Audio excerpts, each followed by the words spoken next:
Welcome to a weekly Q&A session, our bonus podcast with Augustas Šuliauskas, Gytis.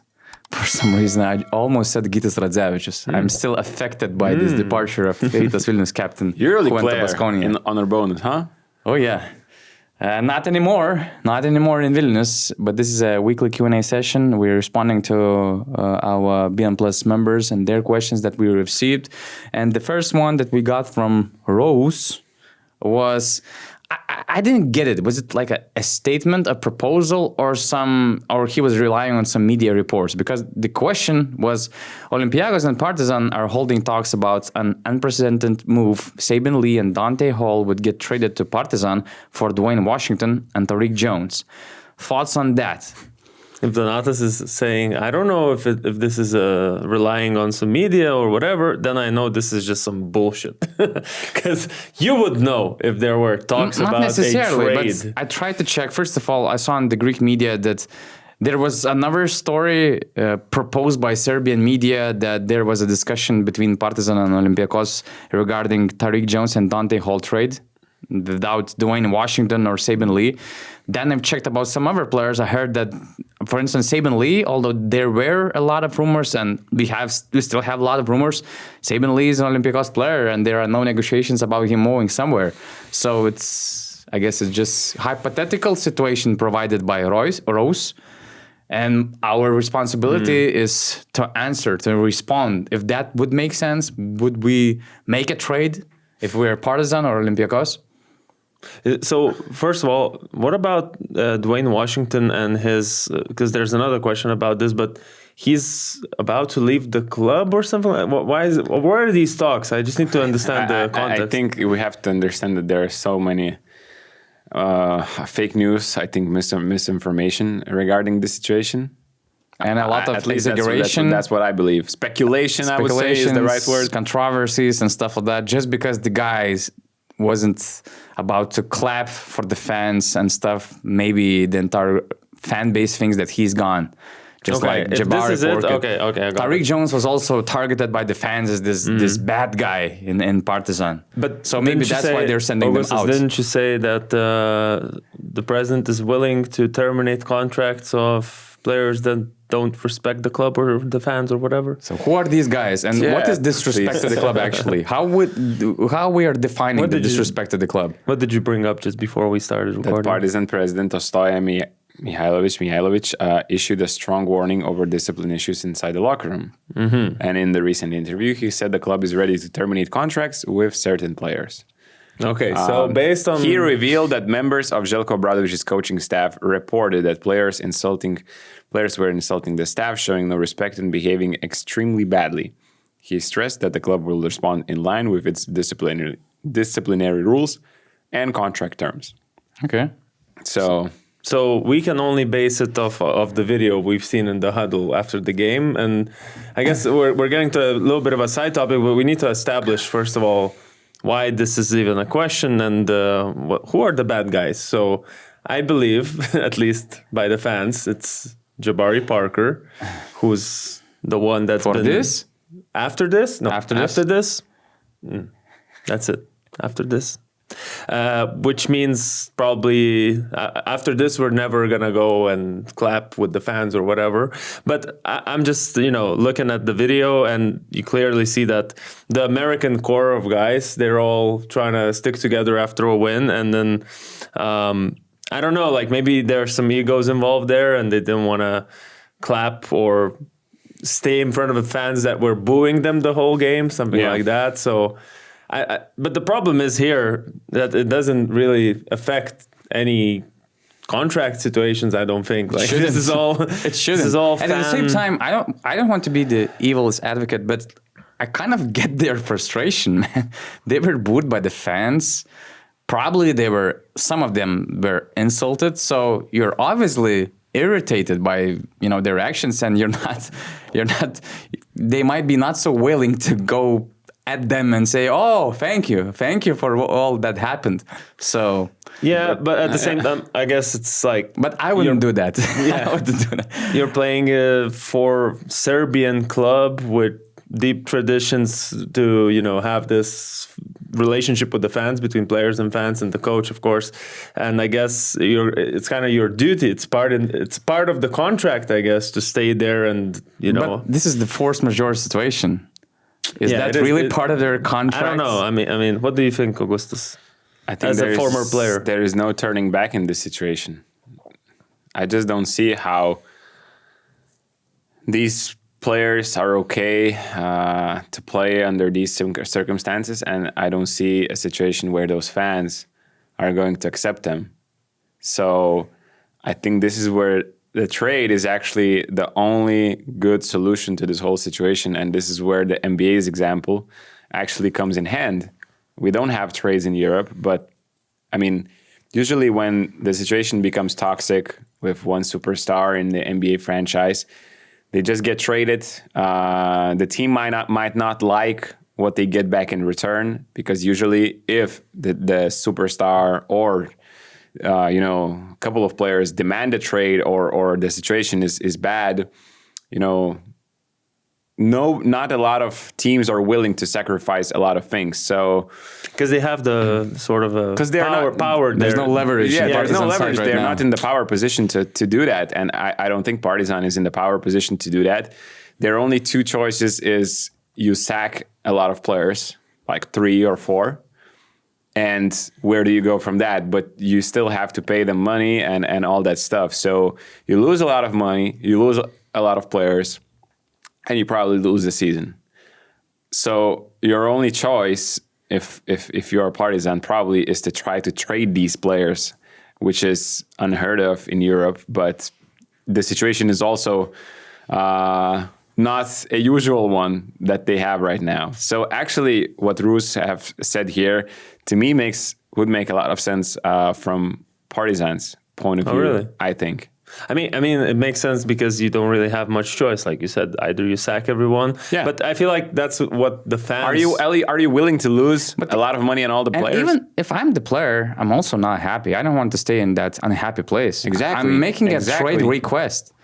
Yeah, but trade request in Europe sounds I mean, silly. you're coming to the front. It sounds, NBA, but you're coming to the front office and saying, "Hey, can you find me a new team?" That's it. That's the trade request in European terms. They're willing to terminate contracts, so no. Hey, can you find me a new team? I mean, It's well, gonna if terminate you. If Partizan whatever. if Partizan has that kind of money, then they are in the power position to choose Which I what doubt. to do. You're losing a lot But- of money just cutting players, and then you have to sign someone. Yeah, so that's and like the market is double dry. the price, double the price. And what are you getting in return?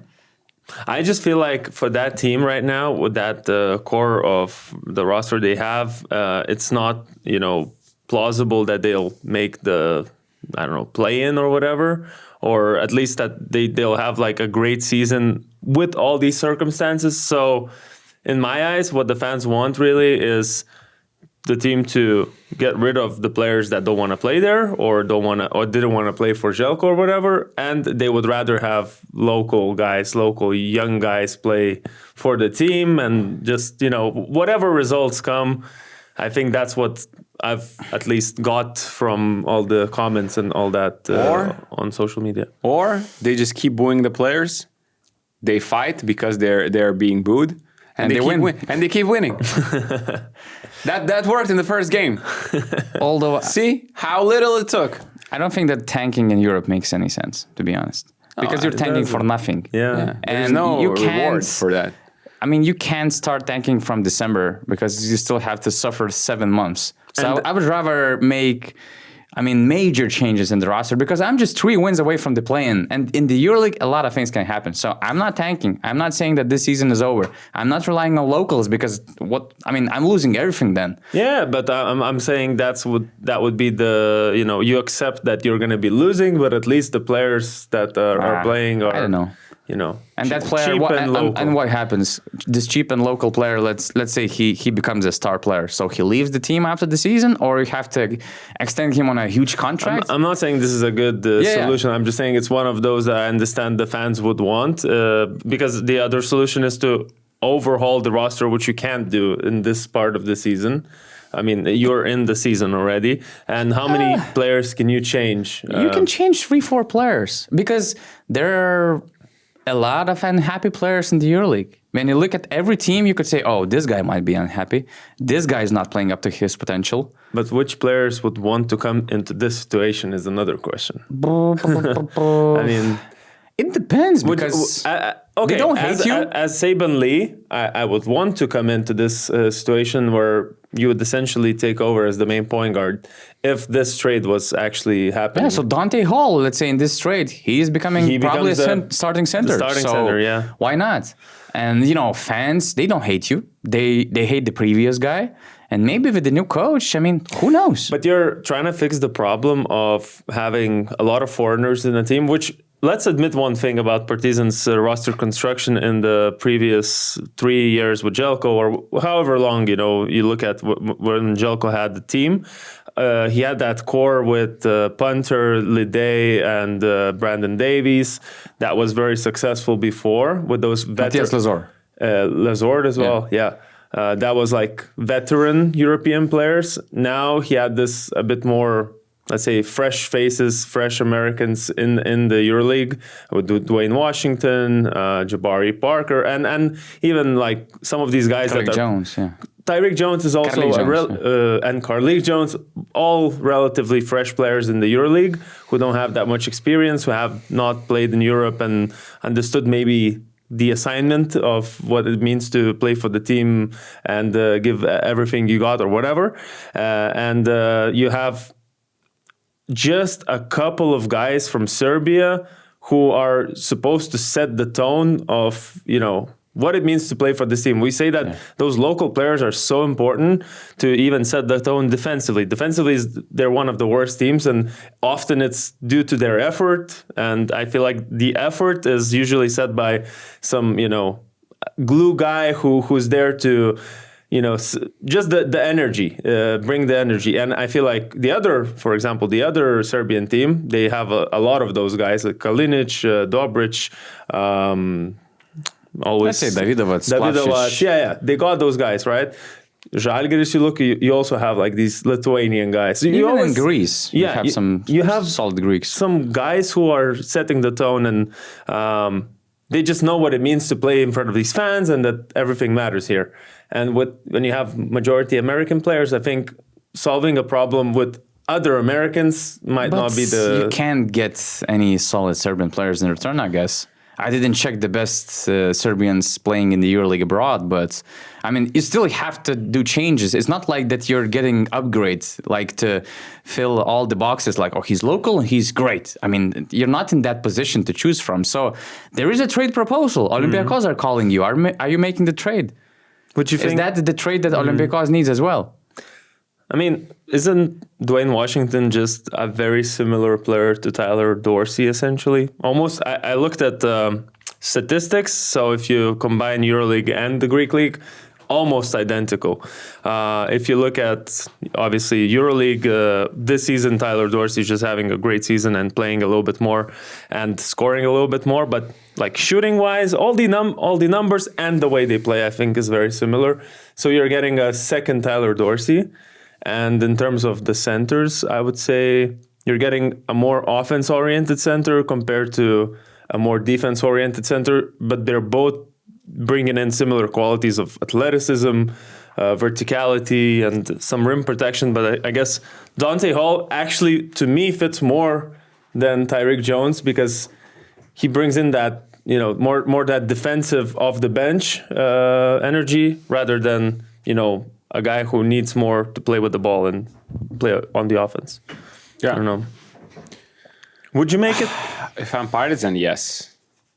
If I'm Olympiacos, maybe I would have to think about it, but there's just not many different players you can get from Partizan. The question is, can Partizan trade 4 players? I think at the same time. What do you mean? The bad guys. Can they the trade villains of the team? Can they trade all of whatever them? fans think are the villains? Yeah, but I think this is a legit, actually, proposal. Maybe my question is that, you know, Dwayne Washington is not the kind of guy that puts a lot of pressure on the rim, more of an outside shooter, mid-range shooter, and I would see Olympiacos needing a guy that is a bit almost slasher, who gets to the rim more often, who can create from there. The problem with Sabin Lee is that everybody's just backing off from him, and he can't really show his talents in that system. He's playing very limited minutes. Or he needs a system where he has confidence like he had in Maccabi. And he was making tough shots. He was making shots. Yeah, but just a limited role right now in Olympiacos. So whenever he's on, he's not bringing that much. He's just bringing up the ball and doing some kind of stuff, but just a very limited role there. And it's tough for a player like him to actually succeed in that position. I have a few more trade offers for you to trade all bad guys from Partizan. So we all knew who were the bad guys, but we were just like letting Gytis. Bad guys based on the BM Plus members. Okay. In my eyes, they're all good guys. I don't know, man. To me, I don't have I'm any not problems. sure about that, But let's trade all of them. So, Partizan calls... So, Sterling Brown and Jabari for... Actually, I didn't have a trade for Sterling Brown, but we can think of something. Sterling Brown went, hey. Hey, I have an offer. After this? Sterling Brown and Jabari Parker to Fenerbahce for Bonzi Colson and Brandon Boston. Wait, Sterling Brown and Jabari Parker. Yeah. But I don't know, For who? I feel like Sharas and Bonzi. Bonzi Colson. Let's admit, Brandon Boston is not really playing yet. I mean, he was injured, but it's tough for him to adjust. Yeah, and Bonzi Colson, also, I think that he can be a better player. I miss Bonzi Colson of Maccabi.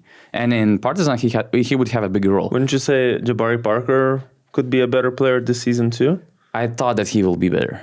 But, in Charles' world, in Fenerbahce, maybe different environment, different setting. I feel like he thrived in And that. Sterling Brown would be that, slasher like Marko Guduric was, and he produced, he proved himself. Brown, I don't mind, but with Jabari, I just feel like he thrived in a system where there was a lot of freedom for him to do whatever. And I don't think that's what you're getting. I don't think that you're getting that with Shara's system either. So Brandon Boston for Sterling Brown then. Yeah, because Mr. Daria. From Partizan side, you need to trade the villains away anyway. So it's a game. It's whatever, But I liked Sterling Brown's game for this season. Last season, I just he's a baller. Yeah. But the problems. Let's say he's considered a bad guy. And you have to trade him. That's an interesting call. I don't know what would be my response if I'm Fener's GM, because that's a legit offer, really. Sterling Brown is a proven player.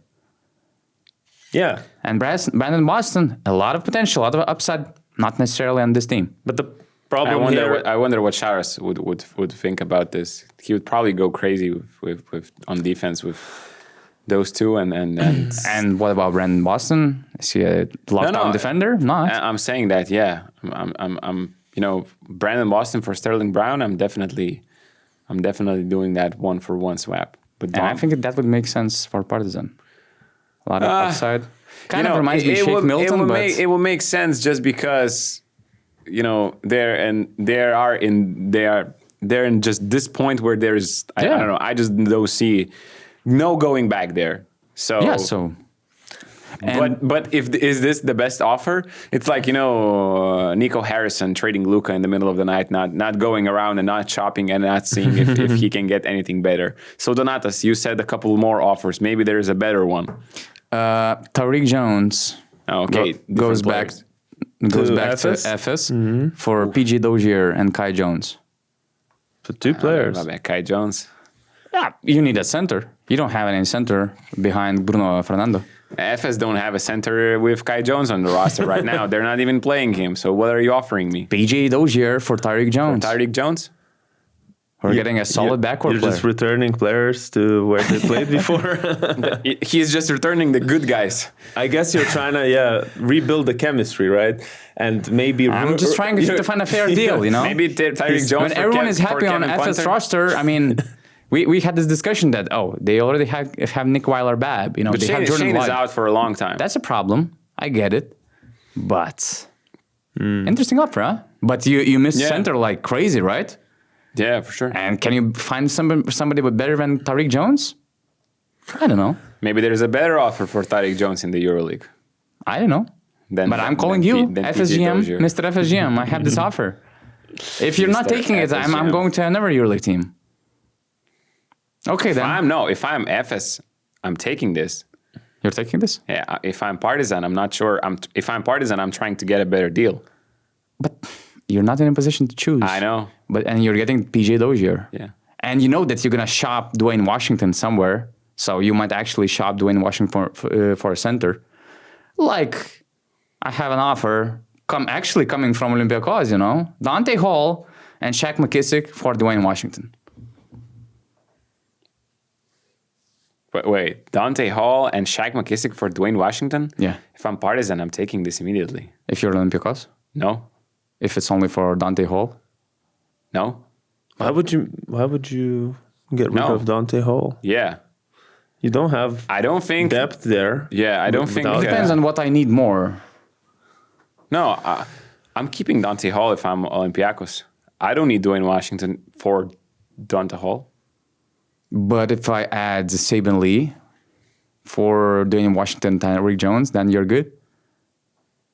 That actually gets us back to the initial offer. Yeah. We started the discussion. That's what I said. That was actually a legit one. Okay.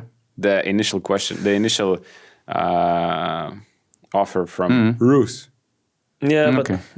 It makes sense if the players in Olympiacos want more and they have ambition to, have a breakout year. But in terms of from the team's perspective, I feel like for Olympiacos, I'd rather stay with Saban Lee and Dante Hall. But I think, because also, the chemistry-wise, you're bringing in the bad players, guys. not bad guys, but players from a toxic, environment, I whatever. think the locker room of Olympiacos is a way different place than the one you have right now. So in do you Partizan. want to influence it in any way? I think there is a lot of leaders there, vocal players. There's Papa Nicolau there. There's Thomas Walkup.